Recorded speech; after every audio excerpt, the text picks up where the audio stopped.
জয় শ্রীহরি, শ্রী বিষ্ণু নারায়ণ। সকলকে অনেক অনেক শুভেচ্ছা। আজকে যে বিষয়টা বলবো, শনির সাড়ে সাতির দশা থেকে কিভাবে মুক্তি পাবেন। যাদের শনির সাড়ে সাতি দশা চলছে, এই মহাদশা, এই মহাদশা থেকে মুক্তি পাবেন কিভাবে, এই মহাদশা থেকে মুক্তি পাওয়ার উপায় আজকে আমি আপনাদেরকে বলে দেব।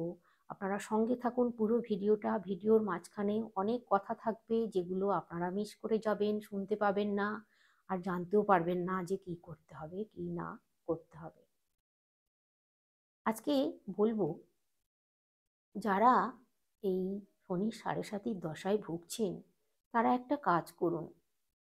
প্রথম কাজটাই হলো, প্রত্যেক শনিবার, প্রতিদিন যদি না পারেন, আমি প্রতিদিনের কথা বলছি না, প্রত্যেক শনিবার ঘরের সংস্কার করতে হবে। মানে ঘরদোর ভীষণ ভালোভাবে পরিষ্কার পরিচ্ছন্ন করে নিতে হবে। বাড়ির আশপাশ খুব ভালো করে ঝাঁট দিয়ে নিতে হবে।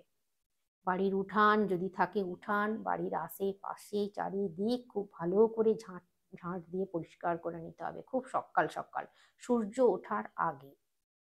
তারপর, তাহলে বুঝতেই পারছেন আপনাদেরকে খুব সকাল সকাল ঘুম থেকে উঠে পড়তে হবে, কিন্তু সূর্য ওঠার আগে কাজ, এই এই কাজটা সেরে নিতে হবে।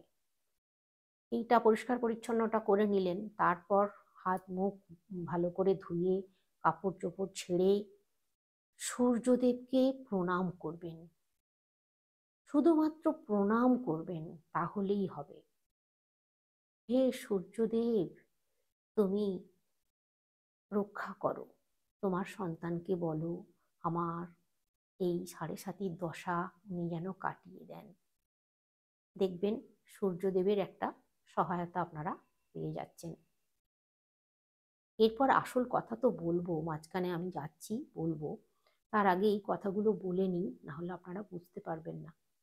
আর হ্যাঁ, আপনাদের বাড়িতে যদি তুলসী গাছ থাকে, আর যদি তুলসী গাছ না থাকে, ইমিডিয়েট একটা তুলসী গাছ টবে বসিয়ে নেন। তুলসী গাছকেও কিন্তু সকাল সকাল স্নান সেরে তুলসী মাতার মাথায় জল ঢালুন। তুলসী মাতার মাথায় যখন জল ঢালবেন, দেখবেন যেন সেই জল ছিটকে আপনার পায়ে বা আপনার গায়ে না আসে।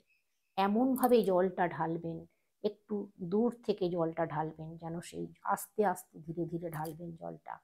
সেই জলটা যেন আপনাদের গায়ে বা পায়ে কেন ছিটকে একদম না আসে, সেই দিকে লক্ষ্য রাখতে হবে। তুলসী গাছের গোড়ায় অবশ্যই শনিবার দিন একটা মোমবাতি জ্বালিয়ে দিন। মোমবাতি জ্বালিয়ে দিন, ধূপ দেবেন।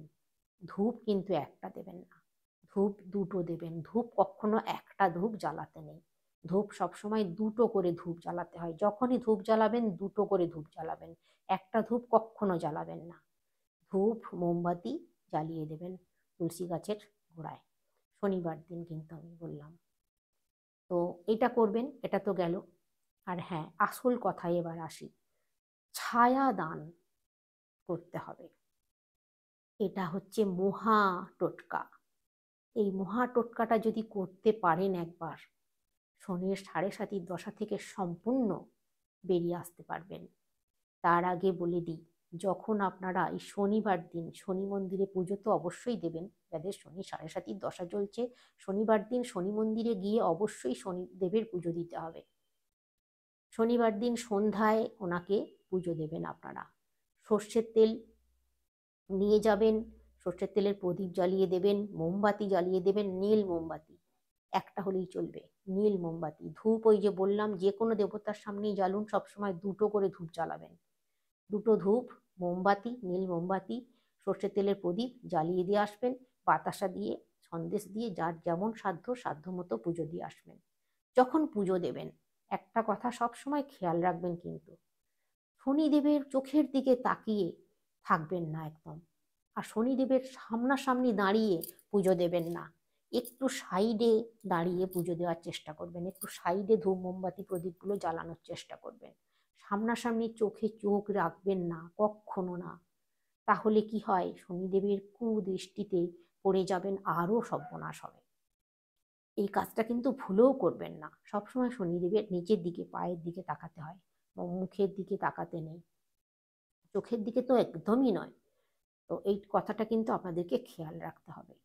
এরপরে যে কথাটা বলবো, আসল কথাটা, ছায়া দান। ছায়া কিভাবে দান করবেন ভাবছেন তো? হ্যাঁ, একটা লোহার পাত্র নিতে হবে কিন্তু। আপনাদের বাড়িতে যদি লোহার পাত্র না থাকে, একটা লোহার পাত্র অবশ্যই কিনে নেবেন, একটু বড় দেখে। লোহার জিনিস কিনে তাতে সর্ষের তেল ঢালবেন। সর্ষের তেল 750 মতন সর্ষের তেল ঢালতে হবে। ঢেলে সেই সর্ষের তেলে নিজের মুখ দেখতে হবে।